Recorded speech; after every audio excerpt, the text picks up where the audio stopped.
नमस्कार, मैं हूँ डॉक्टर सरिता स्वामी और हम बात कर रहे हैं हितोपदेश ग्रंथ के मित्र लाभ प्रकरण की, जो एक नीति कथात्मक ग्रंथ है। छोटे छोटे पशु पक्षियों की कहानियों के माध्यम से हमें यह समझाया गया है कि हमें व्यवहारिक जीवन में किन बातों का ध्यान रखना चाहिए। यहाँ मित्र लाभ प्रकरण में यह बताया है कि एक मित्र की क्या पहचान है, हमें किस प्रकार से अपने मित्र की मित्रता की परख करनी चाहिए और हमें किन लोगों से मित्रता करनी चाहिए, किन बातों का हमें ध्यान रखना चाहिए। इसी प्रसंग में हमने पूर्व में पढ़ा कि कबूतर एक जाल में फंस गए, थोड़े से लोभ के वशीभूत होकर, चावल के दानों के लोभ से। और अब आगे क्या किया जाए, आगे क्या विचार किया जाए।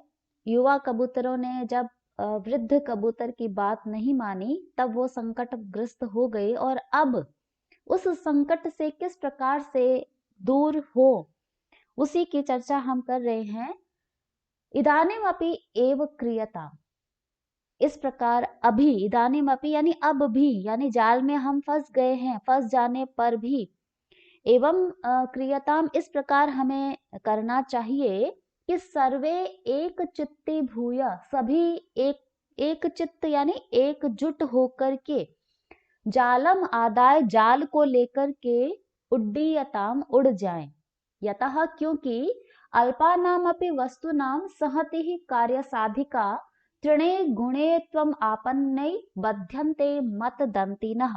यहाँ एक उदाहरण देते हुए कहा है कि जिस प्रकार मदमस्त हाथी को क्या एक छोटी सी तिनकों की रस्सी बांध सकती है, उसमें कैसे क्षमता है, तिनकों में कहाँ यह ताकत है कि वे एक मदमस्त हाथी को बांध सके, उसमें एकता की ताकत है। उसी प्रकार यदि छोटी छोटी अल्पानापमी वस्तुनाम, अल्प यानी छोटी सी अर्थात निर्बल भी, वस्तुनाम वस्तुओं की सहति यानी एकता, उनका मेल, कार्य साधिका भवती, कार्य को सफलता प्रदान करने वाली होती है। यथा, जिस प्रकार गुणत्वम आपन्ने, गुणत्वम यानी रस्सी के रूप में बटे हुए त्रणई, तिनके मत दंतिनः बध्यन्ते, मदमस्त हाथी को भी बांधने में सक्षम हो जाते हैं। तो एकता में कितनी शक्ति है। छोटी वस्तु समझकर उसको महत्वहीन नहीं समझ लेना चाहिए। जैसे तिनके अत्यंत ही तुच्छ है एक, क्योंकि वस्तु की महत्ता का मूल्यांकन उसकी छोटी बड़ी होने से नहीं किया जा सकता। इसी प्रकार शारीरिक दृष्टि से दुर्बल व्यक्ति को भी हम अनुपयोगी नहीं मान सकते हैं। संगठित रूप में या सामूहिक रूप में दुर्बल व्यक्ति भी बलशाली को पराजित कर सकते हैं। कवि ने संगठन की उपयोगिता का उदाहरण देते हुए बताया हमें कि जिस प्रकार बहुत से तिनकों से बनाई गई रस्सी से मदमस्त हाथी को भी बांध दिया जाता है, ठीक उसी प्रकार छोटी छोटी बहुत सी वस्तुओं के संगठित होने पर बड़े से बड़ा कार्य भी किया जाना संभव हो सकता है। अतः यहाँ पर एकता के बल को प्रदर्शित किया गया है कि हम भी सभी कबूतर मिलकर के इस जाल को ही लेकर चले जाए।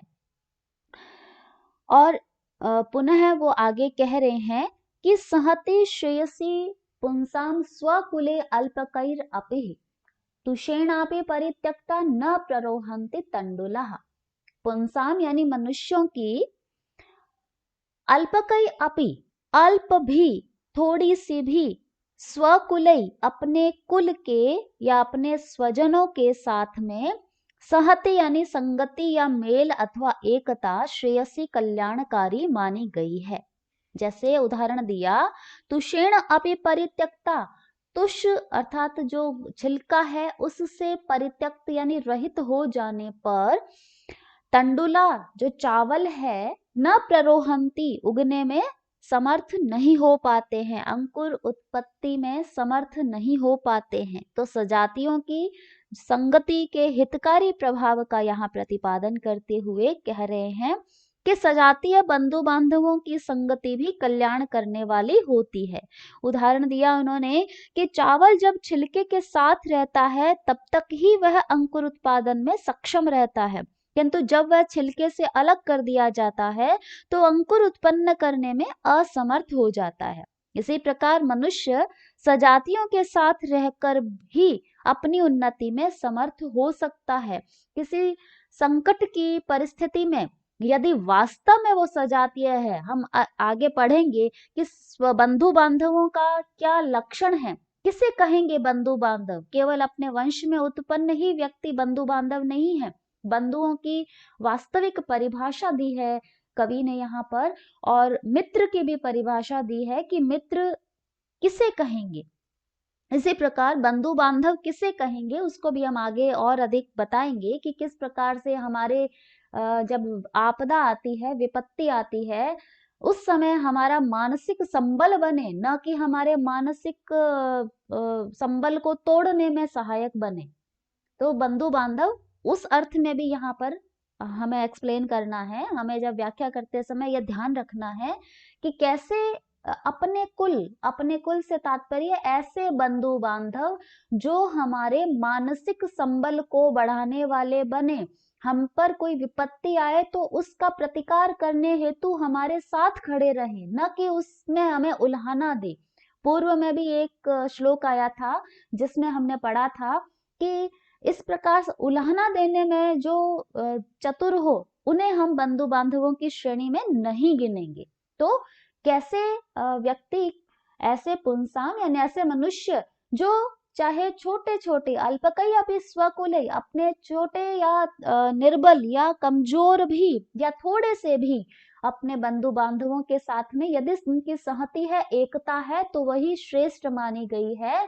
तुषेण अपि परित्यक्ता तंडुला न प्ररोहंती, क्योंकि तुष से या छिलके से रहित होने पर जो तंडुल है, वह चावल है, वह उगने में समर्थ नहीं होता है। इति विचिन्त्य, ऐसा विचार करके पक्षिणः सर्वे, सभी जो कबूतर है वह जालम आदाय उत्पतितः, जाल को लेकर के उड़ गए।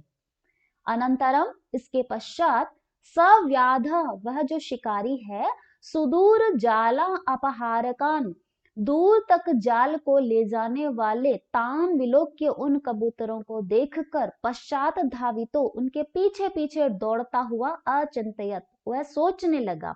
क्या सोचा कि सहतास तु हरन्ति एते मम जालम विहंगमः, यदा तु निपतिष्यन्ति वशम एष्यन्ति मे तदा।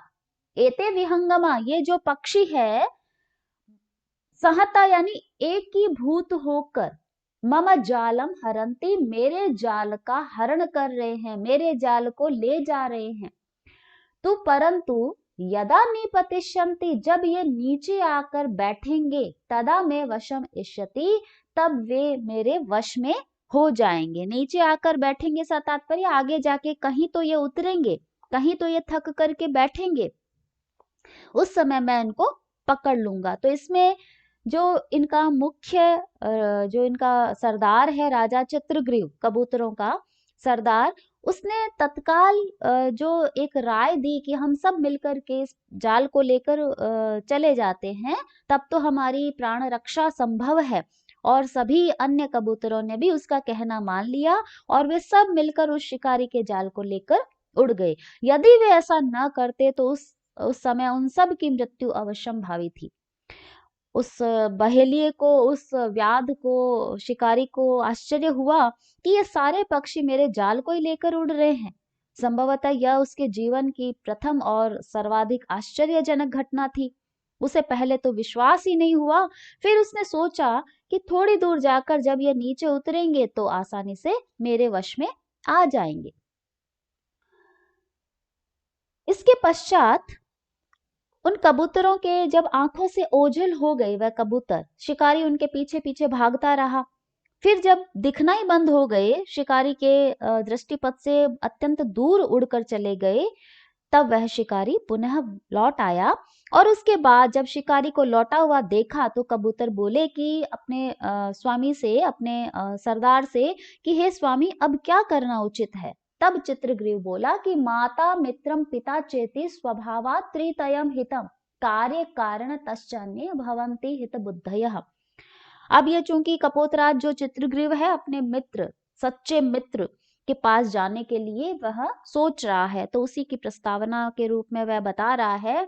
और ये अत्यंत महत्वपूर्ण श्लोक है। यह पूछा जाता है कि स्वाभाविक रूप से ऐसे कौन हमारे हितकारी माने गए हैं। तो माता मित्रम पिता च इति। माता, मित्र कौन सा? सच्चा मित्र, और पिता इति त्रितयम, ये तीनों स्वभावात, स्वाभाविक रूप से ही हितम यानी हमारा हित करने वाले होते हैं, हमारी भलाई चाहने वाले होते हैं। अन्य च, अन्य इसके अतिरिक्त जो अन्य व्यक्ति है, कार्य कारणतः, कार्यवश या कारणवश, या तो उनको हमसे कोई कार्य होता है तब हमारे मित्र बन जाते हैं, अथवा कोई उनका पीछे कारण होता है, इस कारण से वह हित बुद्धयः भवन्ति, वह हितकारी बन जाते हैं कुछ समय के लिए। स्वार्थ के कारण वह कुछ समय के लिए हमारा हित चाहने वाले बन जाते हैं। तो यहाँ पर इन्होंने यही बताया है कि 3 ऐसे व्यक्ति माने गए हैं जो स्वाभाविक रूप से हमारा हित चाहने वाले होते हैं। तो वैसे भी इस संसार में 2 प्रकार के हितैषी माने गए हैं। एक तो वे जो सहज स्वाभाविक रूप से हित में लगे रहते हैं, और दूसरे वे जो स्वार्थवश अपनी स्वार्थ पूर्ति के निमित्त हित में तत्पर रहते हैं। उनको कोई ना कोई स्वार्थ होता है हमसे, तब वो कुछ समय के लिए हमारी भलाई करने वाले बन जाते हैं। तो दोनों प्रकार के हितैषियों में से माता, पिता और मित्र, ये तीनों तो स्वाभाविक रूप से हितकारी माने गए हैं। ठीक है। और इसके अतिरिक्त जो भी व्यक्ति है वे कार्यवश या कारणवश हित करने वाले हो जाते हैं। जब कार्य पूरा हो जाता है या कारण से संबंध नहीं रहता है, तब वे हित करना छोड़ देते हैं। अतः उन्हें विश्वसनीय नहीं समझना चाहिए। अब यहाँ पर उस बात को बता रहा है वह कि इस कारण से तन में मित्रम हिरण्यको नाम मूषिक राजो गंडकी तीरे चित्रवने निवसति। तन में, और उस कारण से वहां मैं मित्रम, मेरा जो मित्र है, इसलिए हिरण्यको नाम मूषिक राजो, हिरण्यक नाम वाला मूषिक राज, चूहों का सरदार, चूहों का राजा, गंडकी तीरे, गंडकी नदी के किनारे, चित्रवने निवसति, चित्रवन में निवास करता है। चूहों के राजा का नाम याद रखना, और कौन सी नदी के किनारे और कौन से वन में निवास करता है, यह प्रश्न पूछे जाते हैं। सो अस्माकम पाशांश छेत्स्यति। सो यानी वह जो चूहा है, वह अस्माकम हमारे, पाशांश यानी जाल को, छेत्स्यति काट देगा।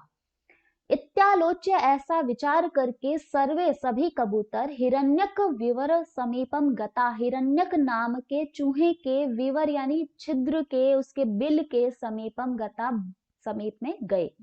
हिरण्यकश्च, और वह हिरण्यक सर्वदा हमेशा अपाय शंकया, अपाय कहते हैं किसी अनिष्ट की, किसी विपत्ति की आशंका से, शत द्वारम विवरम कृत्वा निवसति। शत यानी 100 द्वार वाले, विवरम यानी अपने बिल को बना करके, निवसति निवास करता था कि कदाचित किसी एक जो है द्वार में कोई विपत्ति आएगी तो दूसरे द्वार से निकल जाएंगे।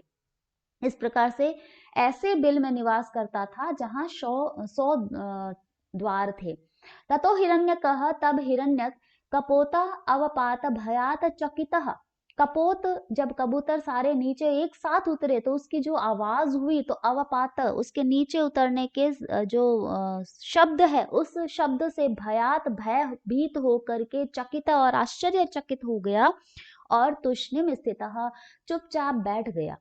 चित्रग्रीव उवाच, चित्रग्रीव ने कहा, चित्रग्रीव कौन? कबूतरों का सरदार। उसने कहा कि सखे हिरण्यक, हे मित्र हिरण्यक, कथम अस्मान न संभाषसे, कि तुम हमसे क्यों नहीं बात कर रहे हो। ततो हिरण्यकः, तब हिरण्यक, तद वचनम प्रत्यभिज्ञाय, उसके वचनों को पहचान करके, प्रत्यभिज्ञाय यानी पहचान कर, ससंभ्रमम बहुत ही घबराहट के साथ में, और बहिर्निसृत्य बाहर निकल करके, अब्रवीता उसने कहा कि आह, अरे पुण्यवान अस्मि, कि मैं बहुत ही पुण्यशाली हूँ, मैं बहुत ही भाग्यशाली हूँ, कि प्रिय सुरन में चित्रग्रीवः समायातः, कि मेरा प्रिय मित्र, प्रिय सुरन प्रिय मित्र चित्रग्रीव समायाता, चित्रग्रीव यहाँ आया है। यस्य मित्रेण संभाषो यस्य मित्रेण संस्थितिः यस्य मित्रेण संलापा ततो नास्ति ही पुण्यवान।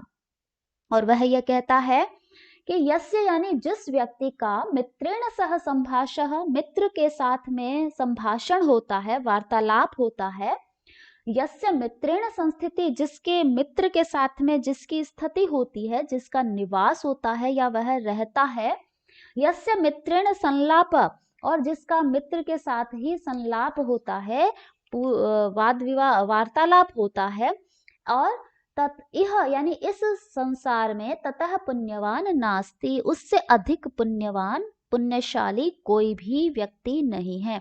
यहाँ पर दो शब्द आए हैं, संभाषः और संलापः।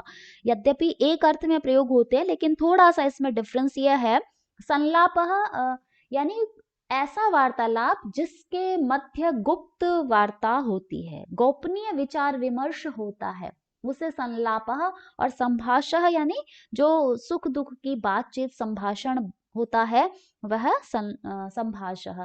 तो यस्य मित्रेण सह संभाषः, जिसका मित्र के साथ में बातचीत होती है, जिसका मित्र के साथ में संस्थिति निवास होता है, और जिसका मित्र के साथ में गोपनीय विचार विमर्श होता है, उस पुरुष से बढ़कर, उस व्यक्ति से बढ़कर संसार में पुण्यवान नास्ति, कोई भी पुण्यशाली भाग्यशाली व्यक्ति नहीं है। कैसा मित्र? सच्चा मित्र, जो विपत्ति के समय में साथ दे।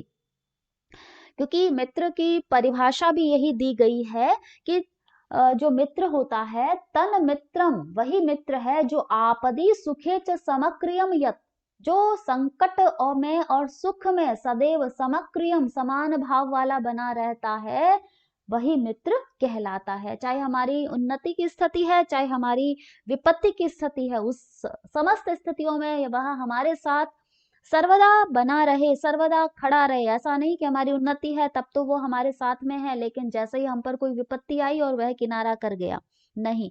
तो मित्र की मित्रता का लाभ तभी संभव है जब मित्र परस्पर मैत्री भाव को भली भांति समझे, इस निमित्त मित्र के साथ संभाषण अर्थात वार्तालाप करे तथा अपने विचारों के आदान प्रदान से मैत्री भाव को सुदृढ़ बनाए।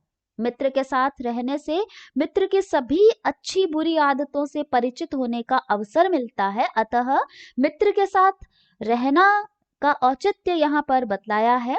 मित्र के साथ गोपनीय विचार विमर्श भी रहस्य के रक्षणार्थ उचित माना गया है कि वह अपनी मित्रता तभी निभाएगा जब किसी मित्र के गोपनीय रहस्य को भी रक्षा करे, उसको अन्य के साथ में न बताए।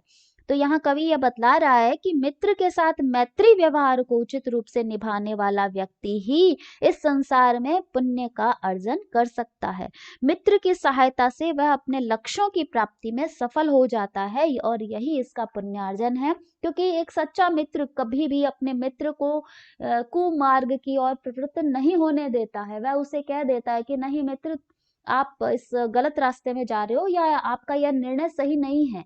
तो इस प्रकार से जब व्यक्ति अपने मित्र को सही मार्गदर्शन करेगा, अपने मित्र के प्रत्येक निर्णय में सहायता करेगा, तो सफलता तो अवश्यंभावी है।